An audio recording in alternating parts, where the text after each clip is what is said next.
আসসালামু আলাইকুম। আশা সবাই ভালো আছেন। আলহামদুলিল্লাহ আমিও ভালো আছি।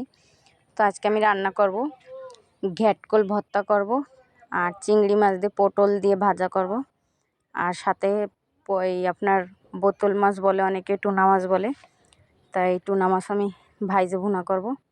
তা ঘ্যাটকল সবাই চেনে কি না আমি জানি না, কচু শাকের মতন আর ডুগাগুনি হয়, কিন্তু ঘ্যাটকল গাছ বেশি বড় হয় না, ছোট ছোটই হয়।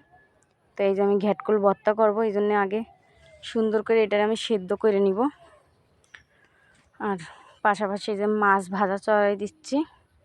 আর ওই ঘ্যাটকল ভর্তা করার জন্য ওতে আমি রসুন, পেঁয়াজ, আদা আর হালকা হলুদ লবণ দিয়ে সেদ্ধ চড়াই দিছি। ওটা যখন পুরো সেদ্ধ হয়ে যাবে সেটা আবার পাটায় বাটবো আমি।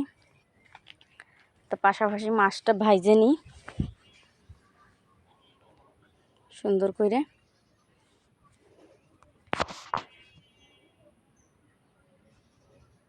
মশলাও বাটতে হবে আমার, আমি পাটাই মশলা বাটবো। এই যে ঘ্যাটকলি হচ্ছে, হইতে থাকুক। মাছগুনি আবার ভাঙে যায় কে।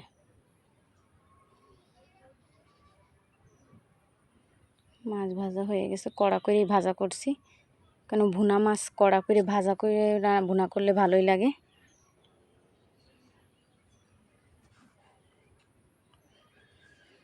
আমি প্রত্যেকটা মাছ উল্টাই দিচ্ছি।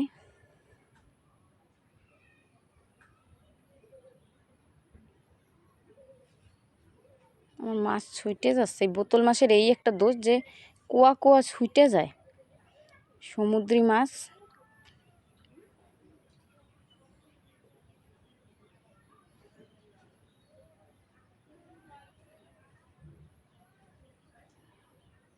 তো আমার মাছ পুরাই করে আইছে, আর এদিকে ঘ্যাটকল ভর্তাও সেদ্ধ হয়ে আইছে, আর অল্প একটু সেদ্ধ হইলেই হয়ে যাবে আমার।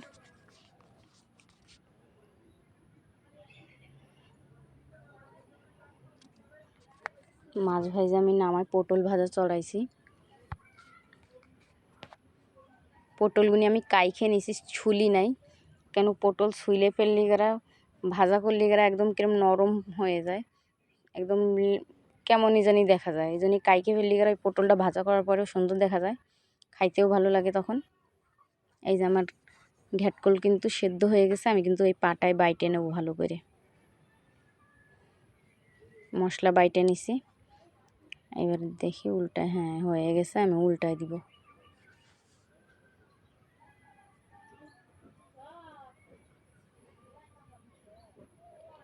পটল ভাজার ঘ্রাণটা কিন্তু সুন্দরই লাগে, আর খাইতেও ভালো লাগে। আমার ছেলের ফেভারিট একটা তরকারি পটল ভাজা, ভেন্ডি ভাজা। আমার ছেলে ঘুরে ফেরে আমু পটল ভাজা দাও, আমু পটল ভাজা দাও। ওর কাছে পটল ভাজা যে কী মজা তা ওই জানে। আমার সম্পূর্ণ পটল ভাজা হয়ে গেলে আমি এর ভিতরে চিংড়ি মাছ আছে, পেঁয়াজ শুকনা জালের টুকরো করে রাখছি ছোট ছোট, আর রসুন দিয়ে সুন্দর করে আমি ভাজি, যে তার মধ্যে আবার এই পটল দিয়ে দিব। তা আমার এই যে পটল কিন্তু ভাজা হয়ে গেছে, আমি উঠায় নিচ্ছি।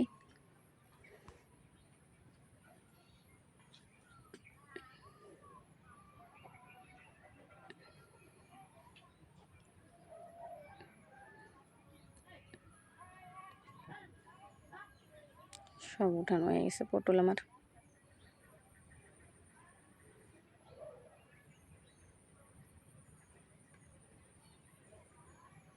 বাস পটল উঠাই নিছি, এবার আমি এতে আবার একটু তেল দিয়ে দিব। তেল দিয়ে তার ভিতরে আবার পেঁয়াজ দিয়ে দেব, সেই সাথে সাথে আমি চিংড়ি মাছও দিয়ে দেবো এতে। কেন পেঁয়াজ ভাজা হয়ে যাবে, চিংড়ি ভাজা হবে না, এই জন্য পেঁয়াজ চিংড়ি একসাথেই দিয়ে দেবো। আমি এখন চিংড়ি উনে দিয়ে দেবো এর ভিতরে সব।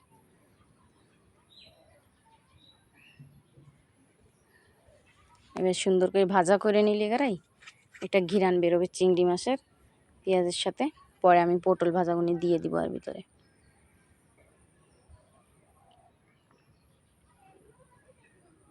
আমার পটল ভাজি হয়ে আসছে, পটলগুনি দিয়ে দেবো এবার আমি। আর ভাজা করবো না, না বেশি ভাজা করলে এরা হয়ে যাবে, আমি দিয়ে দেব। এই যে একটা পটলও মানে তুলতুল করতেছে না, কিন্তু কি সুন্দর করে। আর আমি পাশাপাশি মাছের তরকারিটা চড়াবো দেখি মশলাটা ভুনে নিচ্ছি। এই যে পটল ভাজা হয়ে গেছে, পাশাপাশি আমি এই ঘ্যাটকল বাটতেছি। আর ঘ্যাটকল ভর্তায় আমি সেদ্ধর সময় রসুন দিছি, পেঁয়াজ দিছি, একটু আদা দিছি, আর শুকনো ঝাল টাইলে নিছি, সাথে অল্প একটু দারচিনি দিয়ে আমি কিন্তু পাটায় দিয়ে বাইটে নিচ্ছি সুন্দর করে। আর এর ভিতরে আমি ঘ্যাটকল ভর্তা দিয়ে দিব। এই যে শুধু তেল আর কিচ্ছু না, হলুদ নুন দিয়ে আর হইছে যে কতটুক পরিমাণ লবণ, স্বাদ অনুযায়ী লবণ দিয়ে দিছি। তো ওইভাবে এবার খালি তেলের ভিতরেই কষাবো, কষাইতে কষাইতে একদম শুকনো একটু যারা হয়ে যাবে, তখন আমি এটা নামাই নেব।